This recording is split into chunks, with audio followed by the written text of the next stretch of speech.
لمبی چوڑی تقریر اس لیے کر رہا ہوں کہ قرآن ان ٹاپک سے ہٹتا نہیں ہے، اور یہی قرآن کا کمال ہے کہ جس مقصد کے لیے نازل ہوا اسی کو ڈیفائن کر رہا ہے۔ قرآن میڈیکل سائنس کے علوم کے لیے نہیں آیا، لہذا قرآن میں میڈیکل سائنس کی باتیں نہیں ہیں۔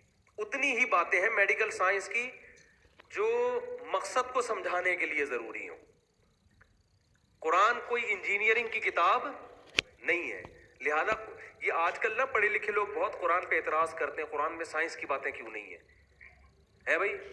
قرآن نے نیوٹن کے لا کو کیوں بیان نہیں کیا؟ پہلے ہی قرآن بیان کر دیتا، نیوٹن کو ضرورت ہی نہ پڑتی۔ قرآن میں یہ بنانے کا طریقہ، بھائی یہ قرآن کا یہ عیب ہے اگر یہ چیزیں قرآن میں ہوتی ہیں، کیونکہ قرآن اپنا تعارف کروا رہا ہے، ہدی للمتقین، یہ تعارف ہے قرآن کا کہ یہ کتاب گائیڈنس ہے، جو ہدایت چاہتے ہیں ان کو اس سے کیا ملے گی؟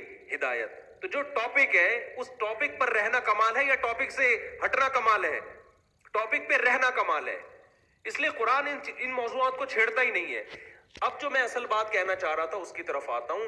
یہی وجہ ہے کہ قرآن میں جو تاریخی واقعات ہیں وہ وہی ہے جو عرب پہلے سے جانتے تھے، اس کے علاوہ قرآن نے نیا واقعہ نہیں بیان کیا۔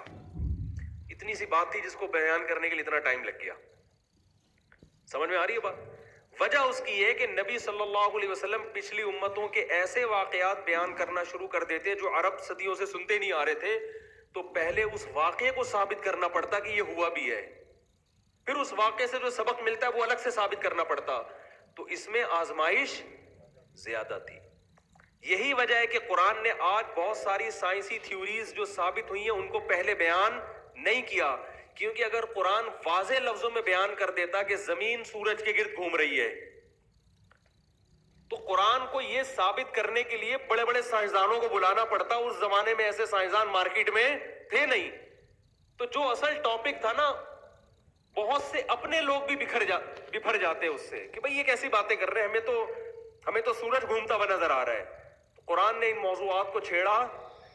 بولو نہیں۔ آج بہت سے لوگ یہ سوال کرتے ہیں قرآن میں کیوں نہیں لکھا ہوا کہ زمین سورج کے گرد؟ اشارے ہیں قرآن میں، زمین کے گول ہونے کے بھی اشارے ہیں، واضح نہیں ہے قرآن میں۔ کیونکہ اگر قرآن اس طرح کی باتیں کرتا نا تو کیا یہ وہی مثال ہو جاتی جیسے فرعون نے موسیٰ علیہ السلام کی دعوت پہ یہ کہا کہ اگر آپ سچے نبی ہیں اور ایک خدا کو مان کے ہی انسان جنت میں جا سکتا ہے، فما بال القرون الاولی، تو پچھلی بستیوں کا جو ہمارے باپ دادے گزر چکے ان کا کیا ہوگا؟ یعنی فرعون کے جو ڈیڈی تھے وہ بھی تو مشرک تھے نا۔ فرعون نے کہا میرا ابا بھی جہنم میں جائے گا کیا؟ میرے دادا بھی، اور ان سب لوگوں کے ابا اما سارے جہنم میں۔ موسیٰ علیہ السلام اگر یہ جواب دے دیتے کہ جہنم میں نہیں جائیں گے تو سوال پیدا ہوتا کہ اس کا مطلب ایمان لانا ضروری نہیں ہے، تو جب وہ جنت میں جا سکتے تو ہم بھی چلے جائیں گے۔ اور اگر یہ کہہ دیتے ہاں جہنم میں جائیں گے کیونکہ وہ بھی مشرک تھے، تو فرعون کہتا لو بھائی تم سب کے ابا اماں کو کہاں بھیج دیا انہوں نے؟ جہنم۔ انسان اپنے ماں باپ کے بارے میں بڑا حساس ہوتا ہے، کیونکہ والدین کے بہرحال اولاد پر تو احسان ہوتا ہے نا۔